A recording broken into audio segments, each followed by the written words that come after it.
This is interview session number 1 with James. Recorded April 5th, 2008. Copyright 2008 Wingmakers. All rights reserved. Okay. That's good stuff, by the way. I'm enjoying this a lot. James, you speak a lot about activation and how each of us can access the higher frequencies. Can you speak to the process of activation and how it comes about? Yes, certainly.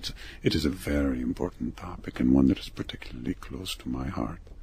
You see, you can be born into a body, educated at the finest universities, live the perfect life from the biological perspective, but if the access to the universal currents or living truth is shut down, if these currents are not flowing through and into your human consciousness, then you are not really incarnate, at least not as you were intended by First Source, your Creator. Your incarnation is not complete, in other words. So this is a very important subject, as we have billions of people who are incarnated upon this planet, but are operating at a diminished spiritual capacity.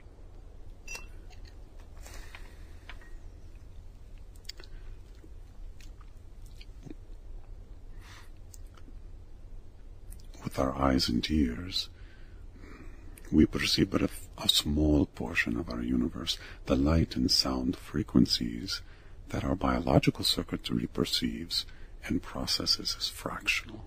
And when you add space to that equation, it is infinitesimally small. It was understood that the human instrument would have its limitations, but like all things that are designed by our Creator, there are compensatory factors, which in this case is the human emotional system. Our emotions are what connect us to the broader universe and the energetics that radiate from First Source. When one lives a love-centered life, practicing the 6 art virtues to the best of their abilities, in the smallest nooks and crannies of their life, they unfold around themselves an antenna. This antenna is etheric. In other words, it exists in a state of energy that our eyes and ears do not detect, and is designed like a finely tuned instrument that both receives and transmits the radiations of the higher frequencies from First Source. So this antenna surrounds our human instrument, occupying the same space as our body. And yet, because it's composed of light frequencies of a high nature, it's not bound to the reality and limitations of a third dimension, like our physical body, for instance. When our hearts are relaxed, loving and understanding, appreciative, trusting, the etheric antenna becomes receptive, like a flower opening its petals to the sun. If our heart is anxious or troubled or angry or tumultuous, the same antenna, similar to the way a sensitive plant closes its petals at sunset, passes into disorder, and its fine-grained connection to the higher frequency radiations of First Source are cut off or diminished.